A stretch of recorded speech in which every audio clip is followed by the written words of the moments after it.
Another incident that comes to mind was in 1969. We had this temple in La Cienega Boulevard in Los Angeles. And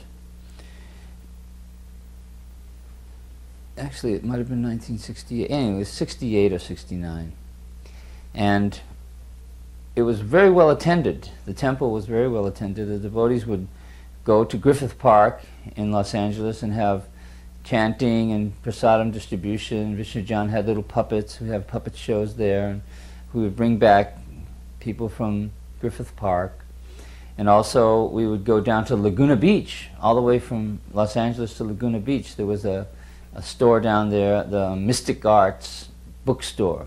And they had a meditation room in the back, and they would let us go and have kirtan. So we'd bring, van loads of people from Laguna Beach up to Los Angeles for the feast. So the feasts were very well attended.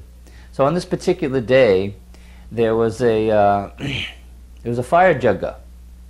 People were getting initiated, and Srila Prabhupada was there. He was presiding over the jagga himself, as he did in those days.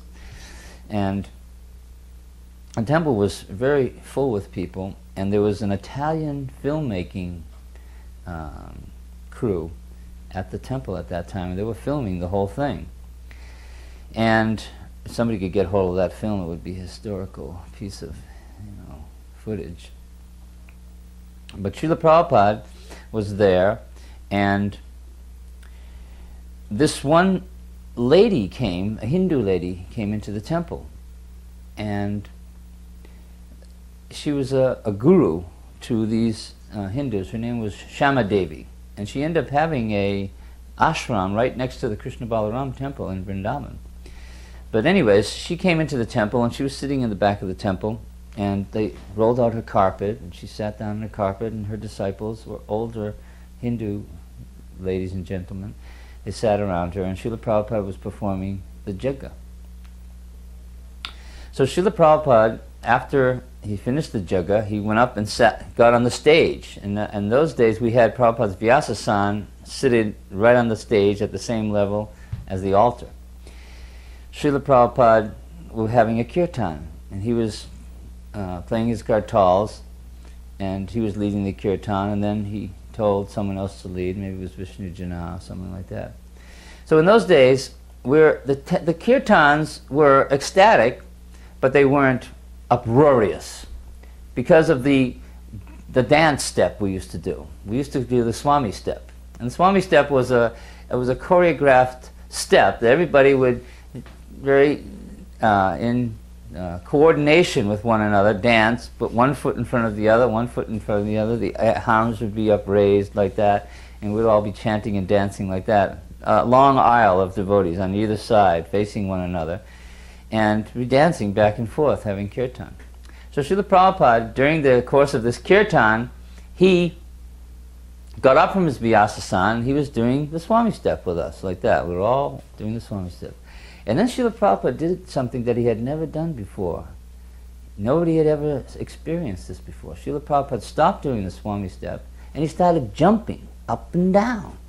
Jumping up and down. We had never done this jumping up and down. No one ever knew about jumping up and down. We just knew the Swami step, and we were all happy doing the Swami step. But now, Srila Prabhupada was jumping up and down.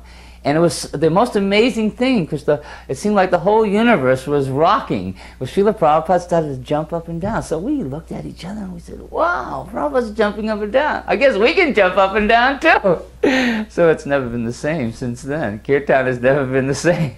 The Swami step is still there, but it's only done by very conservative devotees. Everybody likes to jump up and down and really get into the uproarious kirtan. So Srila Prabhupada was jumping up and down. The devotees were jumping up and down, bouncing off the walls.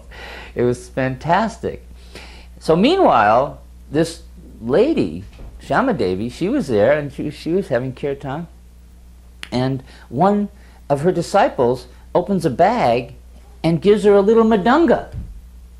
So, whoa. In those days, usually there was one madanga per temple. one mridanga, and only certain devotees could play that mridanga. Those were the devotees who were good mridanga players and who wouldn't drop it or put their hand through the end of it. You know, they had to be good mridanga players, and they also had to be very concerned that the mridanga didn't get damaged, because in those days we didn't have our, you know, American-made plastic mridangas. So if a mridanga got broken, you'd have to send off to India for it. It took a long time to get it, and we didn't have the import-export thing happening so proficiently in those days. So, but they pulled out a mridanga, a little small clay mridanga, cool, and they gave it to her, and she started playing the mridanga. So we kind of stepped aside, and she kind of moved her way up to the front, and Srila Prabhupada, he's jumping up and down, dancing. And all the devotees are dancing, and she's playing this mridanga. And she starts to dance. And she starts to float around like a butterfly, taking these little small steps. And she's an elderly lady. She's about 50 or 60. She's elderly, but very, very conservative. And she's dancing around like a little butterfly, you know, with her sari over her head, and she's playing the mridanga like a gopi. So all the female devotees now, all right, here was a Vaishnava, she could play the mridanga, she was dancing, and Prabhupada was obviously approving it, because he was up there on the stage, jumping up and down. So, then Prabhupada jumps off the stage, and he's in with the devotees, amongst the devotees, jumping up and down, chanting Hare Krishna, and this lady, Shama Devi, she's playing the mridanga and she's dancing. And then the kirtan ends, and then Srila Prabhupada says, now you lead. So she starts to lead the kirtan. Now, the women are really ecstatic. Now, there's another precedent. We can lead kirtans too. We can jump, we can dance, we can play the mridanga, and now we can also lead kirtans, because here, this old lady is doing it, Prabhupada's approving it, he's doing it, he's allowing her to do it.